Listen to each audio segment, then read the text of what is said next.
Këtu jemi në zonën e kombinatit.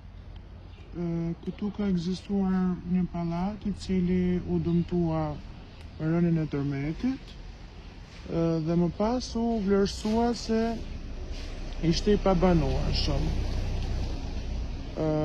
IMAT kishte hyrjen e tij në këtë zonë dhe ka nënshkruar akt marrëveshje me Bashkinë Tiranë për ndërtimin e banesës së tij.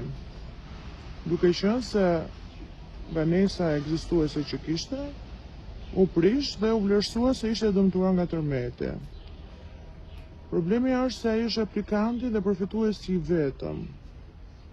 Dhe aktualisht ndodhet në gjendje të rëndë shëndetësore dhe ekziston rreziku real që ai të ndërrojë jetë para momentit të shortit.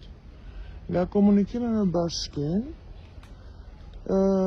jam informuar se sipas rregullores aktuale, e drejta e përfitimit humbet në rast ndërrimi I jetë të përfituesit.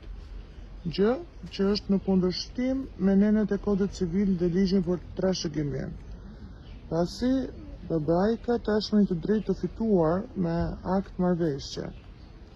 Ajo nuk është banesë sociale që po na jep shteti, por është zëvendësim I asaj çka kishim.